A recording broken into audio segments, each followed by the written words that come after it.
Okay, so thanks everyone for being here. As I was just saying, it's a meeting of the Transportation Task Group. We have a standing agenda that I actually think I need to carry forward now into these new meetings that Marianne scheduled for us while I was away.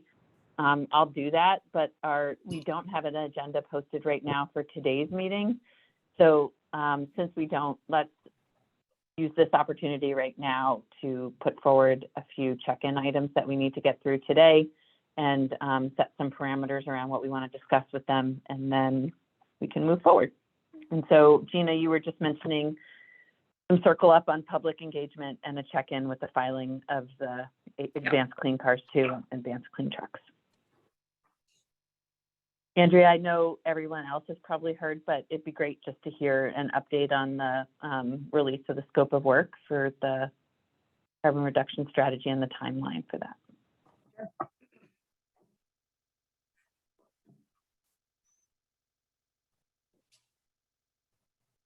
All right, anything else?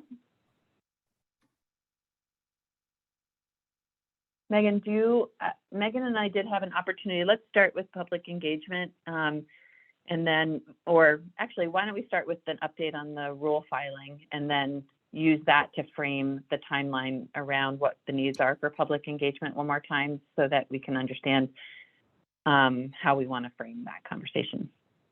Sure. And I just posted a link to our rule filing that we sent to ICAR on Friday in the chat. So if folks want to take a look at that, it's very lengthy. I was told by the Legislative Council that staff's LCAR that it's the longest rulemaking record she's ever seen. So go ANR.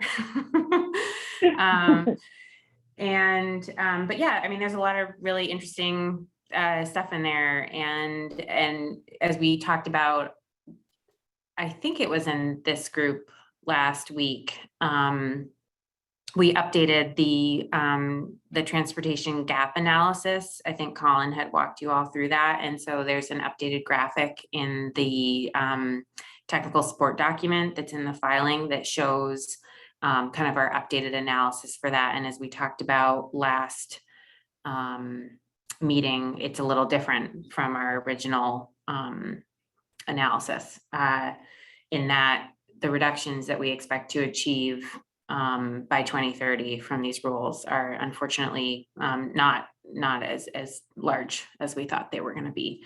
And that's as Colin mentioned last week, that's a result of our updated modeling that we received from our partners at NESCOM. They use a really sophisticated model called MOVES. And so Colin was able to kind of correlate that with some of our other Vermont specific analysis. And so that's in there. The rule hearing at ICAR will be July 11th. And so we'll be presenting those rules at that hearing. And then we will be, assuming that ICAR doesn't have any significant issues on that day, we will be filing the proposed rule with the Secretary of State's office that following Friday, most likely, which is July 15th. So by that date of July 15th, when we file our proposed rule with the Secretary of State's office, we need some pretty critical information in terms of how, when and where we plan to engage with the public on these rules. And as we talked about before, the Global Warming Solutions Act has a little bit of a higher bar for the Agency of Natural Resources in terms of the type of the scope of engagement that we do for the rulemaking. And so we've been talking about that in this group. And so a really critical piece that I think we need to decide on in the very near future, certainly before we file the rule on July 15th, is when and where we want to do this engagement. And so Rachel and I don't think Rachel can join us right away because she's in another meeting, but hopefully in a little bit. We had talked about some ideas for communities where we should do public engagement. And that was also discussed in the Just Transition Subcommittee a couple weeks ago. And I know a few of you were a part of that conversation as well. Let me just share, let me share that document that Rachel had prepared for the Just Transitions subcommittee meeting. But the communities that we're hoping to focus engagement in would be, so we're hoping to have one in Central Vermont, Montpelier, Barre area. And then we're hoping to do Burlington, North End, Newport, Vermont, either North Brattleboro or Bellows Falls, somewhere in those communities. And then we're trying to decided whether or not we wanted to do engagement in Rutland or Bennington, but Rachel informed me this morning that it looks like VTrans, and maybe Andrea, I don't know if you know anything about this, maybe you could expand upon it. It sounds like VTrans is planning on doing some outreach and public engagement related to transportation in Rutland, either later this summer or this fall. And so it seemed like because that was going to be happening in Rutland, that maybe we should go to more focus on the Bennington area in the western part of the state. So that's kind of what we were thinking. And I had, since Chris had so kindly offered, I sent the list of communities and some of the dates we were thinking that this might work to do some rule hearings to Chris earlier, and he kindly connected us with other RPCs in those towns to start lining up, hopefully some good venues, and figure out, dates and logistics for those areas. So thank you, Chris. And I think not sure if I left anything out, Jane, that would be good to talk about in this meeting, but I think the substance and how we want to frame the conversation is obviously critically important. I'm just looking at it from like what we need to do chronologically and nailing down like the dates and times and locations is a time sensitive issue for us in terms of our filing on the 15th. So I just want to make sure that we don't lose focus on that piece too.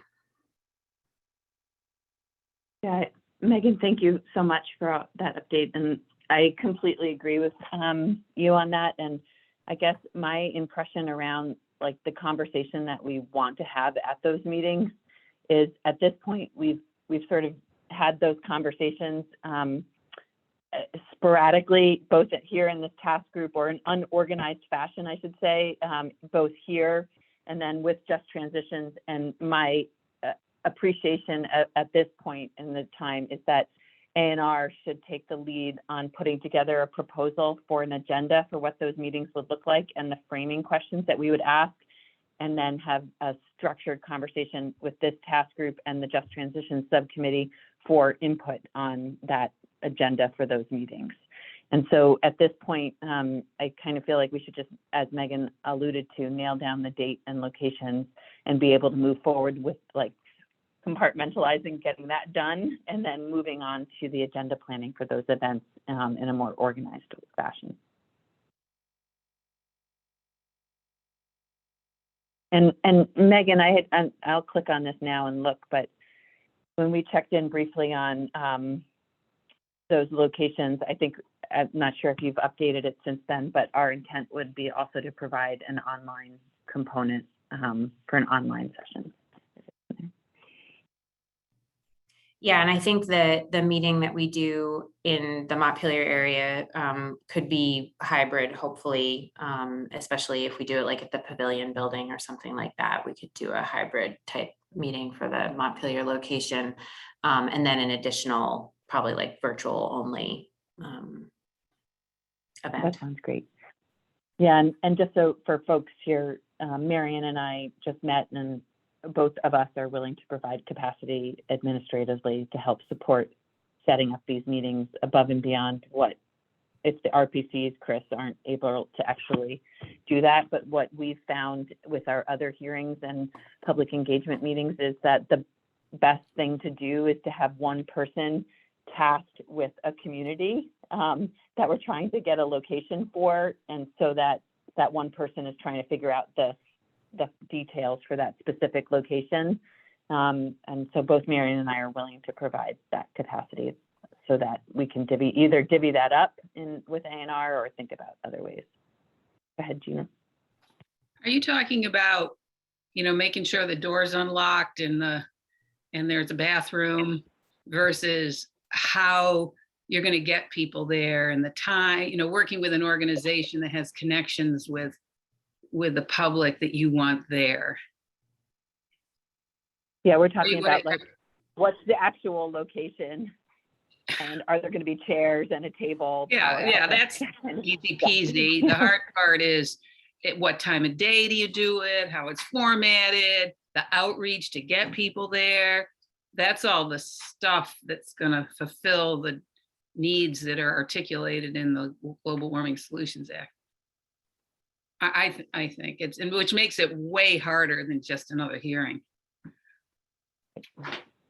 Yeah, you're So right. when will you'll be thinking about that now, or are you reaching out to organizations that will help you with this task? I don't think we have a strategic approach on like partnering beyond RPCs and helping support on like the site, like location specific engagement of getting people there. I'm not sure what other capacity we have beyond like this with RPCs that we haven't talked about that specifically. Chris, do you have ideas? Yeah, so Megan, we need one leader on this. Kind of describing exactly what's needed from, especially when it comes to the RPCs. Megan, you began that today, and that was great. Connected you to the directors. Now, if you don't hear back from them, let me know, because this is, as we all know, we're going into vacation time, and it's hard to know who is actually around and who is not. So if you don't hear from somebody, let me know. But we already had one director kind of say, you know, exactly what is all this about. So I'll communicate to all the directors about what this is about. But it'd be really helpful if I get from one person what the needs are at this point in the process. If it is the are there chairs? Is there preferably are there chairs? AV project, yada yada yada. We do this all the time. This is what we do on a regular basis. So we can certainly do that if that's what's needed.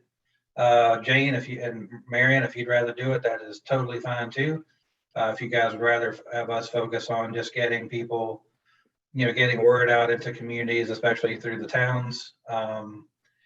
If we need just if it's easier, just kind of have an offline conversation about, what we can do and specifically what's needed, and then I can just pull together a concise message to the other directors. I'm happy to do that, but we should just keep it plain and simple. So just if somebody can tell us what role they would like us to play, I'm sure I can help define that and get everybody on board. I really appreciate that, Chris. And Megan, I don't want to step on toes, so I want you to say what works best for you, but I want to just say that if the RPCs are willing to do even the bare bone administrative components of like finding a location within a community, that would be great. If that kind of administrative assistance would be of help from A&R staff, then Marion and I can help with that sort of basic component of like finding locations and like booking a place. It has felt like for me that the work that we're sort of like dipping into, that Gina's speaking to, of like how to actually get people to the events that we want at the events, and who the right organizations are in those communities to help us do that outreach and engagement. The RPCs are going to know that way better than we are in those communities. So that has felt like the sort of obvious liaison role that RPCs can play, and that bridge to that next phase. But if RPCs are also willing to like know what town hall has great, like, then so be it, and that's really helpful. So yeah, I think just recalling how well it worked when we partnered with the RPCs to get information out to the public about the Transportation Climate Initiative. That was a really great collaborative effort, and I wasn't on the front lines of planning that. Elle O'Casey, our communications director, was still with us at that point, and I think she was working with the RPCs directly. But I thought that worked great, and that's why I jumped at your offer, Chris, because I just recall that was really helpful. So, Can I ask a quick question? Have we reached agreement yet?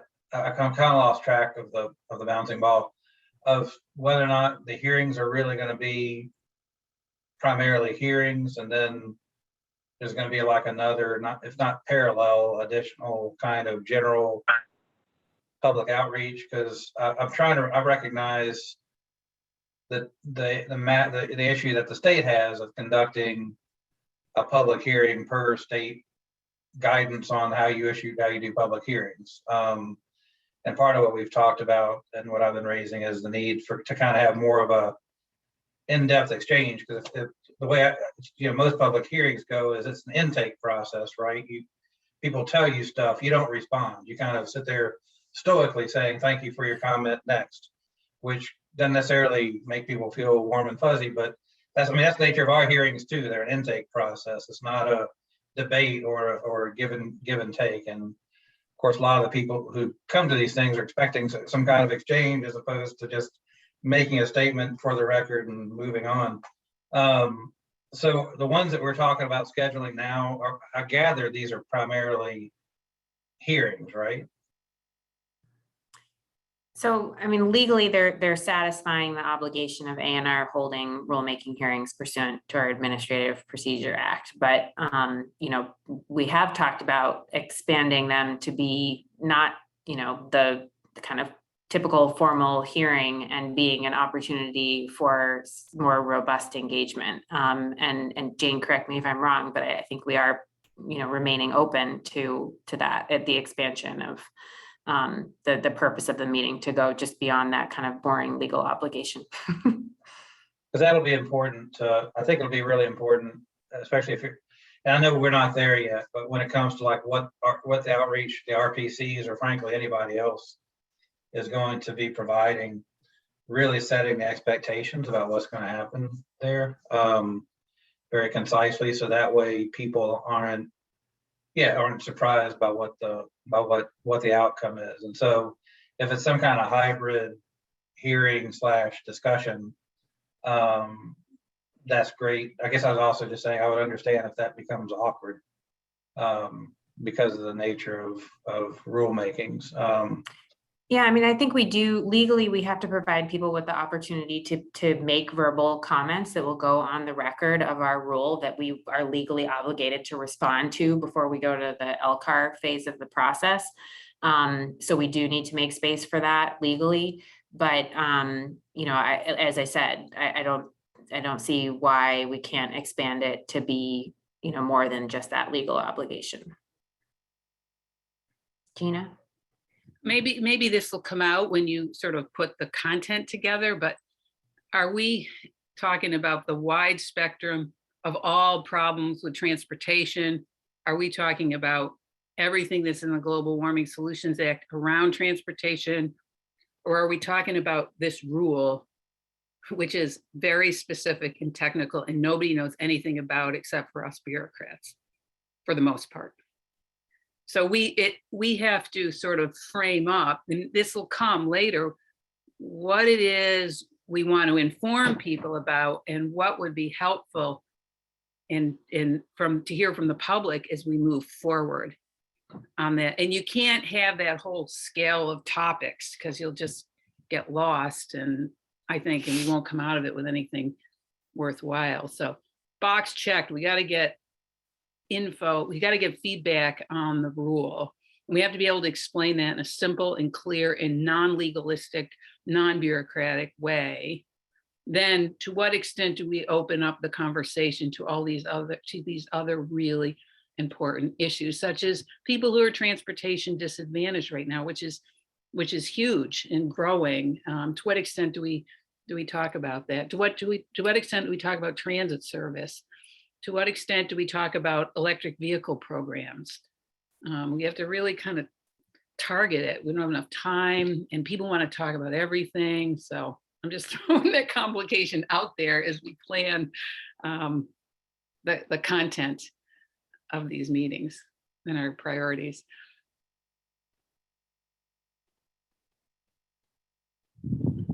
Sorry to be so overwhelmed. No, but it's very much in my mind, thinking about my neighbors who I would like to go to this and what's in their heads at this moment and how that their participation would be helpful or not to us. the last time we talked about this, and I think we should hear a few more comments on this, but then really table this conversation until we have a draft agenda so we have something to react to. But my understanding was the way we reflected on this with just transitions, and with you, Gina, you've brought this up before, I think, and it's been a really good point, is to understand that while we can take hearing comments on the rule itself can't change, but we could also clearly in our presentation of the rule outline the implications of the rule over time, and then ask the question, flip it, and ask the question of, well, what is needed to have you, the consumer, feel like this is going to be successful over time. So like the implication is that you won't be able to buy an internal combustion engine vehicle, a new one, in more than a decade. So what are the systems and processes you need as XYZ kind of person to feel like this is going to serve you and help you over time, so that we could take engagement around sort of like the framing of this as a larger issue, but try to flip it. So maybe we should just sort of put together an agenda and some of those framing questions, and then spend the bulk of one of these meetings in the next maybe 2 weeks. Well, Megan's on vacation, so we should talk about maybe 2 or 3 weeks from now, whenever it works, to actually really dial that in, because what's been needed now is just sort of the dates and times, so that we can put it in with the filing, and then really have some time to think about how we're going to present the information and frame the dialogue in a way that is authentic. So how are we going to figure out what this is going to mean in your life? Is the rule clear enough to be able to answer that question in the future, other than the new cars will not be sold? Yeah. So Gina, this wasn't part of the rulemaking record, but Rachel and Deirdre and I have been putting together an FAQ document, just based on what we're hearing about, questions about the rule in the various places that we've talked about it over the last 6 months. And I think that'll be helpful for us in kind of framing what the issues are that we want to address based on the questions that we've been hearing. The text of the rule itself is not helpful. But I think that the supporting documentation does provide a lot of information about what the impacts of the rule are going to be. And Rachel has written a really helpful summary of what the regulation does. But it is all super wonky. And so I think we do need to come up with some material that can effectively communicate what it is that we're doing, and that will prompt, responses and feedback, so that we can understand what people are feeling like the impacts are going to be based on what the rule is going to require. Not of them again, but of the auto manufacturers specifically. Andrea, did you have a comment? You went off mute, and I didn't want to.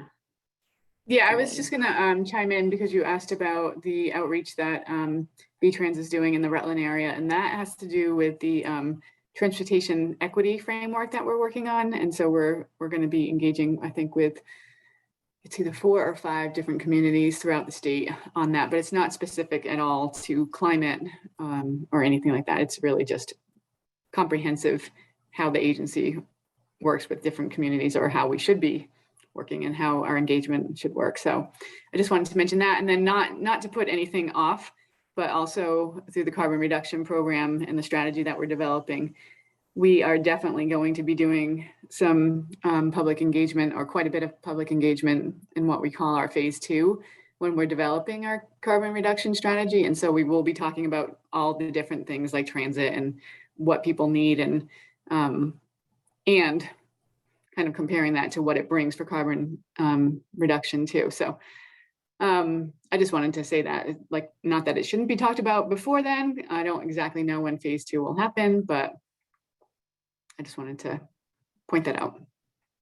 Yeah, I think that's really critical because as we've said many times, especially when, Colin's been going over his analysis about the transportation gap, the emissions that we expect to get make the assumption that the vehicles will actually be placed in service on Vermont roads and that we'll realize those emissions reductions through that act. And obviously we need complementary policies to make sure that that is successful. So I think that's really important. I guess I'm wondering, and I'm sorry, I know I've been doing this a lot over the last several weeks, but if we could go back to the boring, like location, date and time aspects, I just wanted to see if there was any specific feedback before we kind of march ahead with working specifically with RPCs on the logistical pieces. If there's any feedback from this group about the lists of locations that we had mentioned.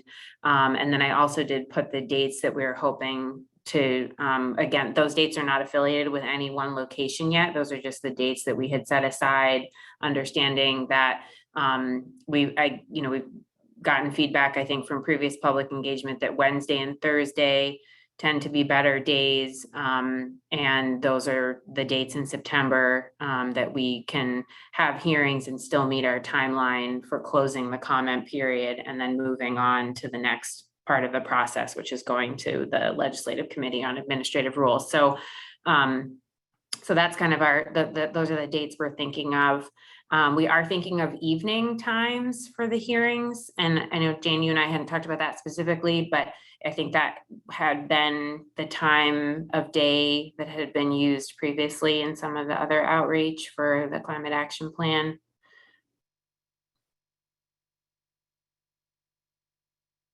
Nope. Okay. I think if we do online events, though, we have, as I mentioned, we tend to have offered one during the day at lunchtime for professionals and one at night to reach different audiences that way. Okay, but the in-person hearings, what time of day? Those were in the evenings? Yeah, they were Okay. always, Okay, yeah, we did choose to hold one on a weekend though, and that was during the day. okay. So that we could get people that way too. The one in the north end of Ski was the one, just to comment, that we heard that most feedback on should be on a weekend. Okay, all right, that's helpful. So any reactions or comments on those locations, those dates? We're a little less flexible on the date piece, unfortunately, but yeah, Gina. I've got my Northeast Kingdom hat on now. You should work with NVDA, but I'm really concerned that the rural poor aren't going to have a voice in this, and that the locations are all pretty urban, and Newport will bring in, unless you can work with constituent groups in Newport, I think Barton would be a better choice. But NVDA, or I don't know to what extent NVDA has helped you. Barton is more in the center of the kingdom and has easier access for people in Glover and Craftsbury and then north to Westmore, whereas Newport is off at one end now. But there is an urban core in Newport that has specific types of transportation challenges. But you're also going to all these urban cores and all your other sites. So to what extent you can get people who live in a truly rural setting involved in this conversation, I think the better, with the understanding that it's incredibly hard to get those people in one place on one night then they're scattered all over the place. So if it were me, I'd be calling NVDA and saying, how do we get people from the farthest corners of the kingdom to a meeting like this? But that's just my Northeast Kingdom hat talking now, which may not be appropriate, but.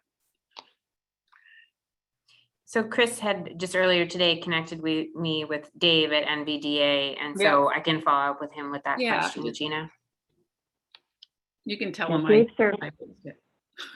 on the Rural Resilience and Adaptation Committee too. Okay, good, great, thank you. Dave's awesome, and I will say that we really struggled with the Northeast Kingdom too when we were talking about our engagement for the climate action plan and about where to have it.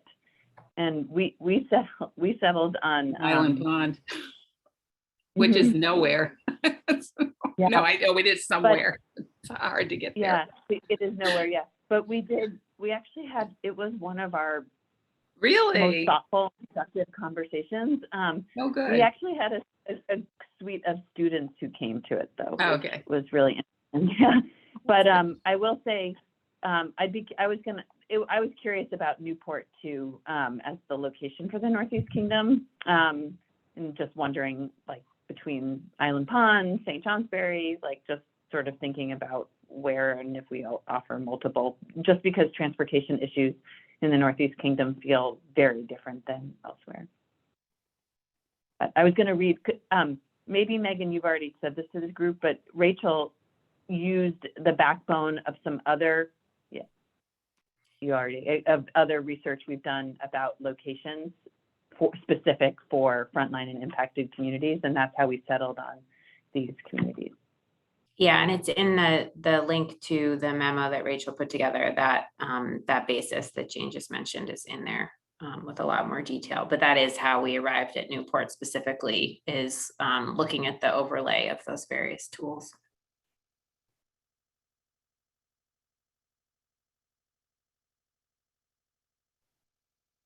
Okay, so it sounds like feedback from Gina is that, you know, more work to see if there's an alternative location, and I'll, like I said, Chris connected me with Dave, and I'll reach back out to him to see if we can brainstorm some more on that.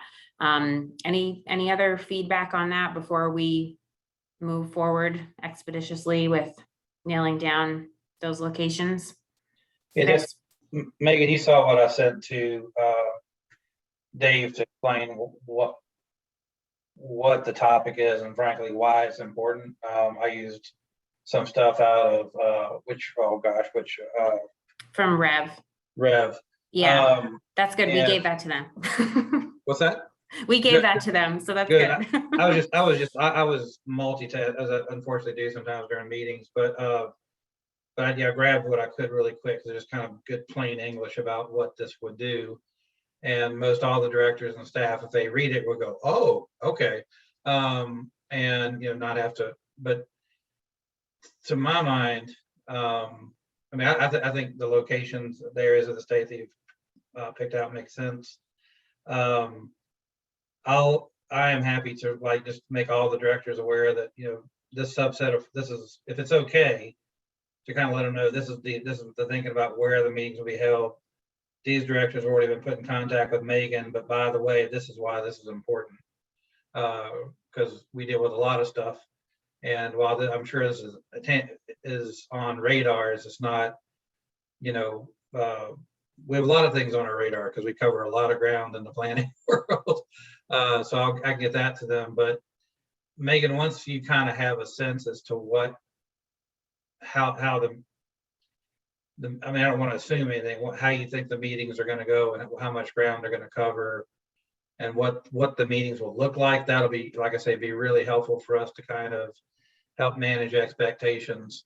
We want to get as much engagement as possible, but you don't want people going there expecting one thing and then having something else. I personally think, and I think we've answered this, you know, it should really be focused on what the rule would do as opposed to all things transportation, because that's huge, and this is a big enough chunk of that to around which we really need people to kind of engage on that. The other thing I put in chat, and I've put this in some emails a few times now too, is in addition to Vermont's 625,000 people, there are literally tens of millions of people around the country this rule is going to impact, including 40 million Californians, which has the same kind of people that Vermont has it. And I'm just guessing that there's probably some good information that's been prepared out there by groups representing, you know, the similar kind of groups that we're concerned about here. And so I'm not saying that's a replacement but to the extent that there's already been some good conversation and some Q&As and some characterization of concerns, I think it behooves us to kind of find that and use that to help reach out, as opposed to just trying to invent everything ourselves. 'Cause it's true, we're unique just like every other state, but you know, a lot of the same issues are not going to be that unique. So Yeah, and just let's harness the hive, right? Let's yeah, for sure, Chris, I absolutely agree with you, which is evidenced by the fact that I plagiarized heavily from California's rulemaking record to inform our own. So, I mean, they do a, you know, excellent level of analysis that in a lot of ways we can translate to Vermont. And so, especially looking at the impacts to individuals and fleet owners and business owners and, you know, the auto manufacturers themselves, we highlight all of that in our rule record, and that's thanks to, you know, the initial analysis that California did. And you're right, we are moving forward with several other states in this effort. And I think Vermont is going to be a leader in terms of we're the first state that has, you know, put our draft rule and record out on the street, which I think is really great. And other states are looking at us as a model. But we also do a lot of collaboration with these states behind the scenes. I mean, I'm just thinking, you know, back when I first started with ANR, you know, almost 9 years ago, we had just signed an MOU with, you know, 18 other states to move forward on how we were going to implement, you know, zero emission vehicle technology for light duty vehicles in Vermont and in the other states that were doing the same. So we work really collaboratively with a lot of other states, and we have for a long time. And so I absolutely agree with you that we should be sharing information, trading information with those partners, including California. And California, if you know, if folks are interested, they've held, I think, and I want to say at least 5 workshops on Advanced Clean Cars 2 alone over the last 2 years, where they've received feedback and tried to refine the proposal as they've gone through their process of public engagement. So, yeah, there's a lot of great stuff out there. I completely agree.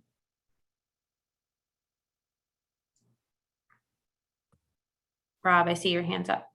Yeah, well, first off, Megan, thanks for your team for putting all this work together. I appreciate it. And like kind of echoing like what you were saying about all the work that's been done around the country, I have my national organization is really pushing this, and we want to see this move forward. So the question is I have for you all is basically, my impression is there's very little leeway of how much we can make the rule our own, where it has to basically mirror. And our process here in Vermont has always been like, oh, we're going to be doing this extensive public engagement. And we're going to be doing this extensive public engagement to get people to refine it. Like normally that's what happens. How are we going to relay that message to the community that it's basically yes or no? Yeah, that is absolutely a challenge. And I think that that's been why we need to be really thoughtful about how we communicate the substance of the rule and the specific feedback that we're looking for in light of all you just said. I will mention that there are some discrete pieces of the program that we can make our own. There are some components of the rule that allow for auto manufacturers to earn additional credits towards compliance by investing in programs that specifically relate to like meeting environmental justice goals. And this has to do with, you know, helping to build a robust, you know, used EV market, things like that, investing in programs like Mileage Smart that we already have in Vermont, obviously. And so we will be, you know, soliciting feedback from the public about, you know, what types of programs we should allow auto manufacturers to get credit for towards compliance that have that environmental justice focus. That is something that we can tailor to Vermont. And so that's just an example.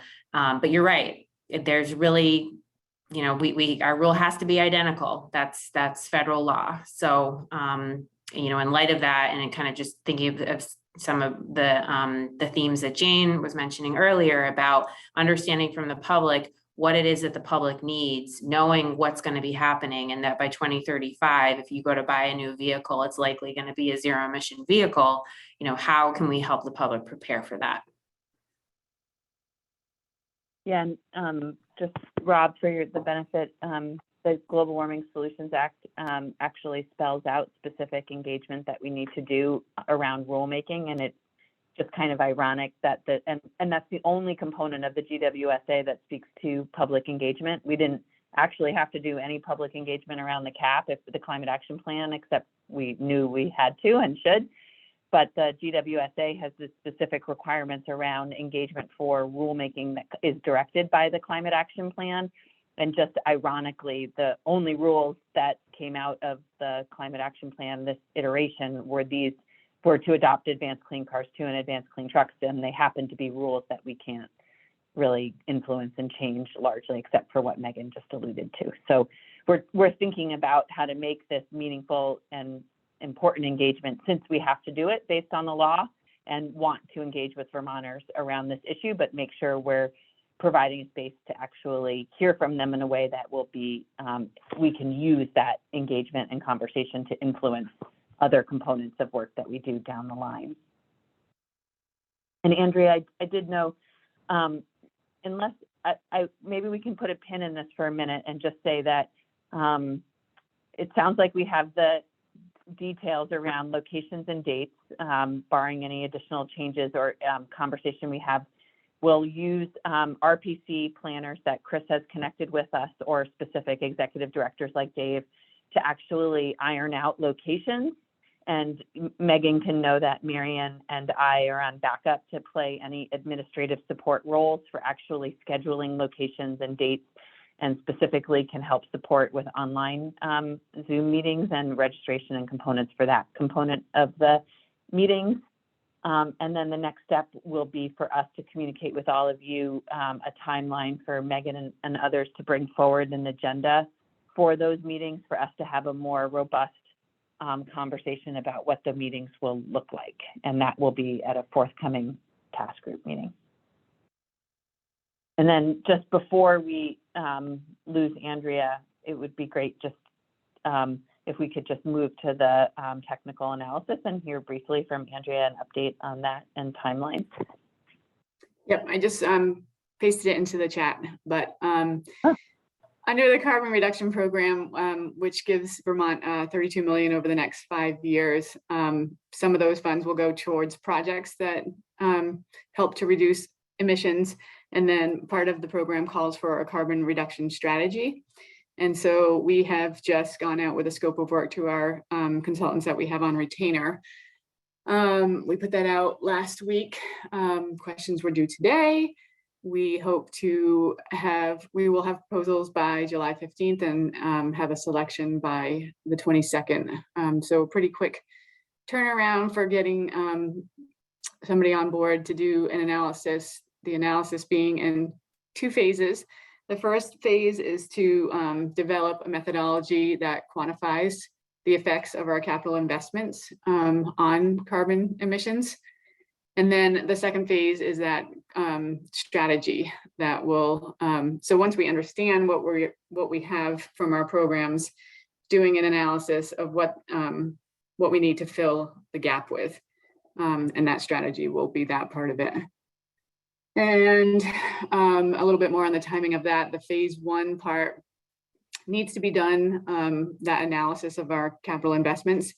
We want to have that done. We're going to do kind of a test run on the 23 capital program, and then we will present to the legislature the capital 24 capital program in, whatever, in January. So that's phase 1 deadline, and our phase 2 deadline of developing the carbon reduction strategy is a date that Federal Highway is requiring, and that is next November, the November of 23.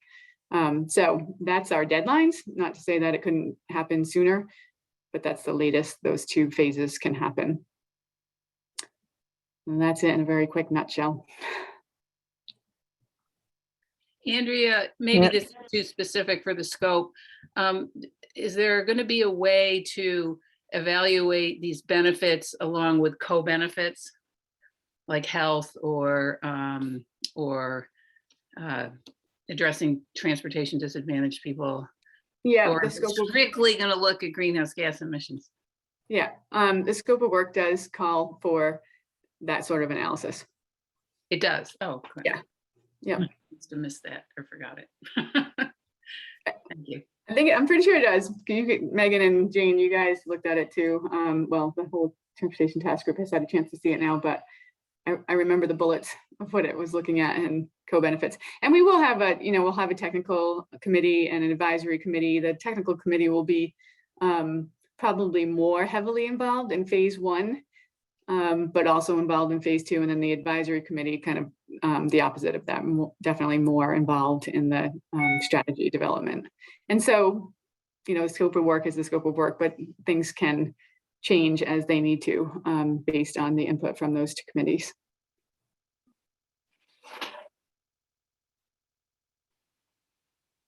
Yeah, that all sounds great. It makes me think that another component of this task group should be in the coming in next week or when we have a complete quorum of including Joey and Jared and all of you, is actually schedule out a revisit the Gantt chart that you put together, Andrea, early on, and actually look at what our timing is to actually funnel up any recommendations that are coming out of this task group for the council.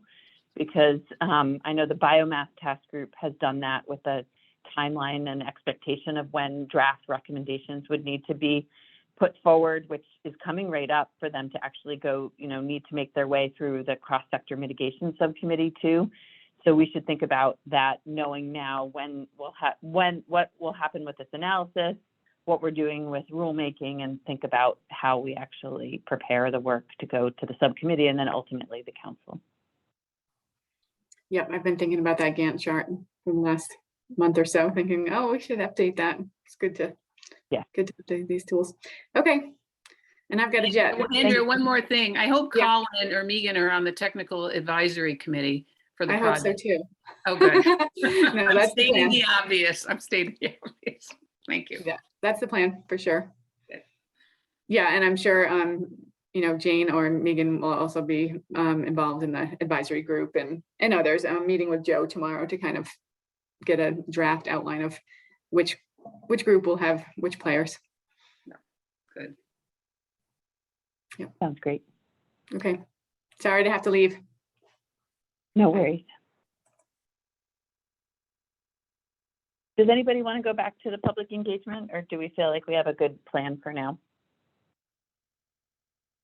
I should have mentioned that once we have the agenda, I think I mentioned this, but in addition to the transportation task group, I know that the Just Transition Subcommittee would like folks to come back to talk about the agenda meetings, which we plan to do. Yeah, and I think just for this group's awareness, Rachel had gotten and via Marion and others some specific feedback about the locations from that subcommittee which we incorporated into our list.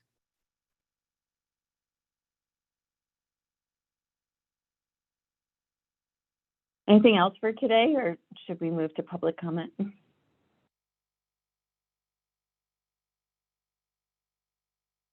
Let's go to public comment.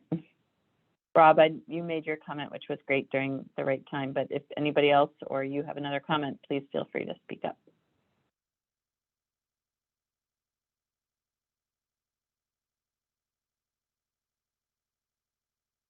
Ryan. Hi, thanks for having public comment. I was just wondering if this is like an all or nothing proposal, or if there's release valves that might deal with things that arise where you have supply chain issues and you have California offering giant rebates, and if California there's limited supplies of certain type of vehicles, maybe they're heavy duty vehicles, that they're all going to California, in a small rural state like Vermont isn't getting them, or the cost is extremely to the roof. And if Vermont can't match the rebates of a place like California, where does that put a smaller, more rural state trying to match, almost in a battle for a limited supply with a big state like California? And is there release valves to offer Vermonters relief or delay implementation if the market factors make it almost impossible to fulfill. Yeah, I can answer that, and I'll just mention that there's a lot more detail about that, Orion, in the link that I provided earlier to our rulemaking record. The regulation summary document goes into a lot of the flexibilities that are built into the rule. And so first, the first option for a quote unquote relief valve is that the California Air Resources Board, which, as we mentioned, they write the rule that our rule has to be identical to.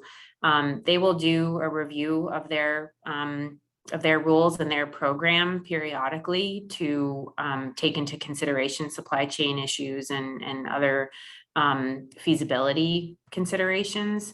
So that is one option, that the rule itself could be amended to address some of those issues as we understand how those issues are going to play into compliance a little bit better in the future.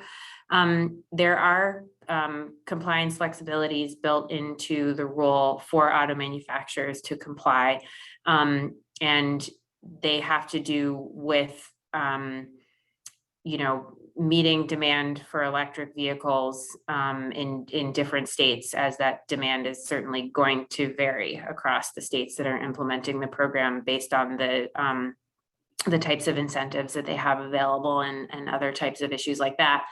I will just say that historically, Vermont has actually benefited from those compliance mechanisms because we have had historically more robust incentive programs to drive EV adoption in our state.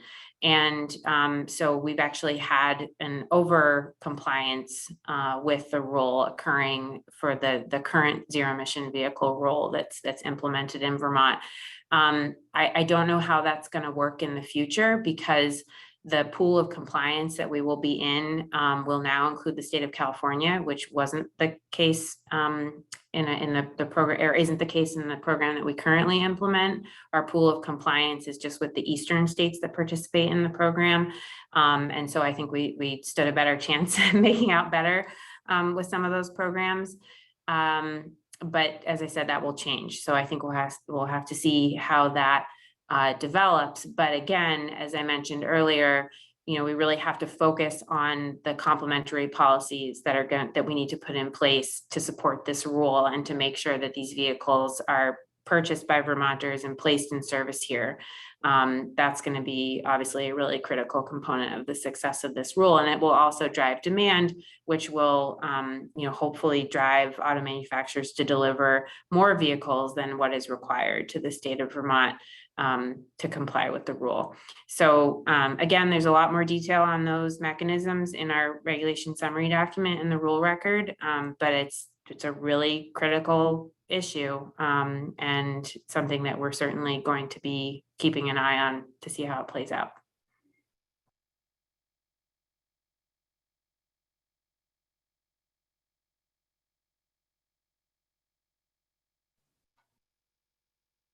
That's great, Megan. Thanks for that answer. Okay, everyone, thanks for a great meeting. Hey, Jane? Oh, yeah, you have a question? I thought you were saying bye, Chris. I thought it was like a wave. Sorry. No, I was gonna see actually if Sebi had anything he wanted to add, because he's participating in Just Transitions, and we've had some conversations. I didn't, Sebi, anything? I'm not trying to put you on the spot, but feel free to say no. No, I think you summarized well some of the conversations and reflections about public engagement. Yeah, I would want to be very careful about the setting of expectations on that side, because we don't want to have a massive turnout of people who are expecting to have a broad-ranging or wide-ranging conversation about transportation access, and then it's yes or no on this valve. Since you kindly gave me the floor, Chris, I'm also still catching up on this task group, obviously, having joined Just Transitions fairly recently. But I was just looking back at the March next steps document and kind of just reflecting on the scope of work and everything, and the idea that there's going to be a recommendation for the transportation sector at the end of summer. Jane, your comment was getting to this in terms of like the Gantt chart and what we're doing, but my impression coming into this was that this task group was mostly talking about the TCI gap, and seeing that it seems like that gap is even bigger with the new analysis about what advanced clean cars and clean trucks is going to do. I'm curious, like, am I missing some of the work happening, or is that what this group is supposed to be doing also? But there's also like vacations and everything happening. I'm kind of curious about what's realistic, what's happening on that side, like a clean transportation standard or a cap and invest program. Because I know that before I joined, there were a couple webinars that was a part of this group's public engagement, and now I don't know where that work has gone. Sebi, such a great question, and sorry that we're not like bringing you along with everything that's happening. So yes, 100% this group was formed actually first and foremost to reconsider what the policy recommendations would be to close the gap, knowing that the principal policy recommendation in the climate action plan, or for the climate action plan, fell apart at the 11th hour. I think that part of the I don't want to say distress, but the challenge has been that in order to support, I think there's varying understanding and interpretation. There's been a lot of analysis to date, not specific to Vermont though, around what an alternative to TCIP could be to put forward, and whether it's a clean transportation, and there's only a few options, right, of like policy frameworks to put forward. And we had hoped, first and foremost, to support our own analysis that would have been on a very aggressive timeline, so that we would have some Vermont-based analysis on the cost effectiveness and other co-benefits that Gina was alluding to about what a framework would be to recommend come fall to the council to put forward to cut our transportation emissions. And so we're not there because we didn't have the funding specifically in ANR or the GWSA to support that analysis, and we also didn't perhaps push as hard on outside funding, grant funding, or funding that we might have had because of this carbon reduction strategy funding that was imminent for AOT.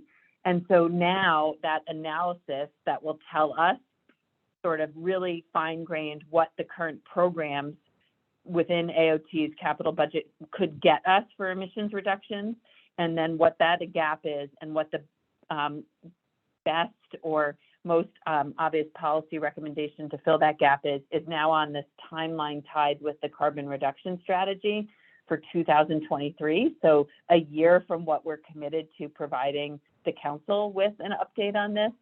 So we as a group, I know that there's varying opinions, and I, as a state employee, I'm just helping shepherd this along. There's varying opinions about what the recommendation might be this fall. Do you still recommend like advancing a clean transportation standard, or do you recommend continuing these substantive next steps, knowing that the analysis is a year out still on this, and can we be making progress without actually putting a policy forward this fall? Those are the hard questions that we haven't really been having as a group yet, knowing that we've been also trying to push forward advanced clean cars too, advanced clean trucks. We've also been trying to get an analysis done in some capacity because ultimately we're going to need an analysis. Now that we sort of have the filing with ICAR and we know what we're going to get with an analysis and the timeline, we need to revisit as a group how we're going to put forward recommendations on the timeline that we're committed to with the council, which is this fall, and start to frame out what those are going to look like and whether the task group can reach consensus on what they look like. And then ultimately the subcommittee would have to reach consensus on what they look like for the council. And it's going to be harder without the analysis to reach consensus, I think, but not, I have ideas on what tangible next steps keep moving us on progress, and we should start to have those conversations sooner rather than later and sketch out a work plan that gets us to do that. And that's what I was sort of bringing back up with now that we have the analysis and the rulemaking filed, that we need, as a group, need to figure that out.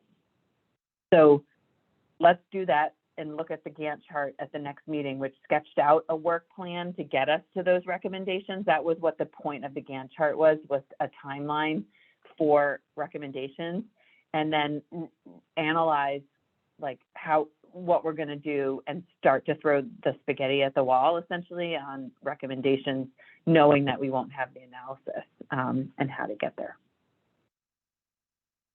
Sounds like we have an agenda for the next meeting now. Yes, and Sebi, thanks. I appreciate you holding us accountable to remind us of what the reason for this group is.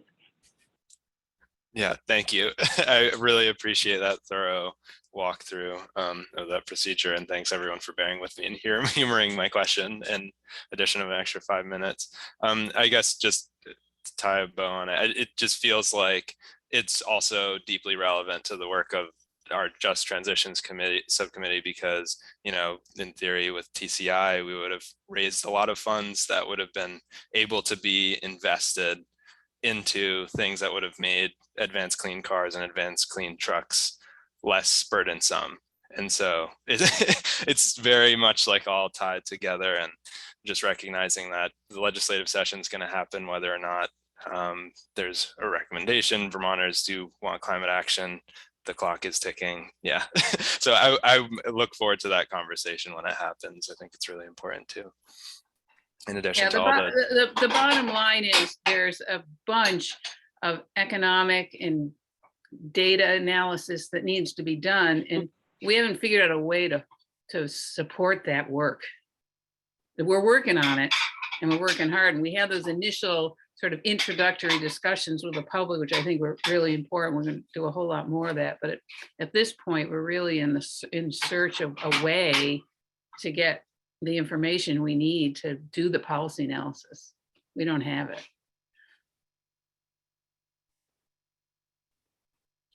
Yeah, and there are other things that, you know, things aren't stalling completely. You know, they're A&R, and we can talk about this at one of these meetings, is moving forward with systems and processes and understanding of how to set things up that are needed regardless of any policy that goes in place to cut buildings and thermal emissions, transportation emissions. We're trying to lay the groundwork internally now so that when we get to the policy recommendation, we have the data and understanding of who we want to regulate and the regulated parties, so that we're ready to go when there's a policy recommendation, rather than saying we have to collect the data for 2 years first. We're trying, and so we can start to talk about how all of that comes together and how we keep moving productively so that it's not completely stalled. So yeah, let's try to do that at the next meeting. Next Monday is 4th of July holiday. So I think we canceled it already, it looks like on the calendar. I think it's been moved to Tuesday already, so I think we're good. Oh, you go on vacation and things get done for you. Good. Perfect. Great. Okay, I'll look forward to that. And thank you for bringing that up, Sebi, and I look forward to revisiting that with everybody. Okay. Have a nice afternoon, everyone. Thanks, you too. Bye.